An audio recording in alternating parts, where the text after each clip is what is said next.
ಒಂದು ಉತ್ತಮ ಪ್ರಜೆ ಆಗ್ತಾರೆ. ಖಂಡಿತ ಮನೆನೇ ಮೊದಲ ಪಾಠಶಾಲೆ ಆಗುತ್ತೆ. ಪೇರೆಂಟ್ಸು ಖಂಡಿತ ಈಕ್ವಲಿ ಪ್ರೆಷರ್ ತಗೊಂಡು ಮಕ್ಳಿಗೆ ಹೇಳ್ಕೊಟ್ಟಾಗೆ ನಿಮಗೂ ಟೀಚರಿಂಗ್ ಸ್ಕೂಲ್ಗೆ ಹೋದಾಗ you can also guide them.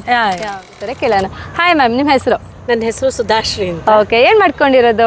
ನಾನು ಹೈಸ್ಕೂಲ್ ಟೀಚರಾಗಿ ವರ್ಕ್ ಮಾಡ್ತಾ ಇದ್ದೀನಿ. ಕಾಲೇಜ್ ಜನರೇಷನ್ ಮಕ್ಕಳಿಗೆ ನೀವೇನಾದ್ರು ಅಡ್ವೈಸ್ ಕೊಡಬೇಕು ಅಥವಾ ಏನಾದ್ರು ಟಿಪ್ಸ್ ಕೊಡಬೇಕು ಅಂದರೆ ಏನು ಹೇಳಕ್ಕೆ ಇಷ್ಟಪಡ್ತೀರಾ ಮ್ಯಾಮ್?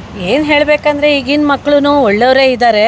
ಅಂದರೆ ಅವ್ರಿಗೆ ಒಳ್ಳೆ ಮಾರಲ್ ಕಲಿಸ್ಬೇಕು, ಮನೆಯಲ್ಲೂ ಒಳ್ಳೆ ಶಿಕ್ಷಣ ಸಂಸ್ಕಾರ ಕಲಿಸ್ಬೇಕು. ಹಾಗೆ ಸ್ಕೂಲಲ್ಲೂ ಕೂಡ ಒಳ್ಳೆ ಟೀಚರ್ಸು ಒಳ್ಳೆ ಸಂಸ್ಕಾರ ಕಲಿಸ್ಬೇಕು. ಖಂಡಿತ. ಸೊ ಅದೆಲ್ಲ ಡಿಸಿಪ್ಲೀನು ಎಲ್ಲ ಬರಬೇಕು ಮಕ್ಕಳಿಗೆ. ಖಂಡಿತ ಮ್ಯಾಮ್.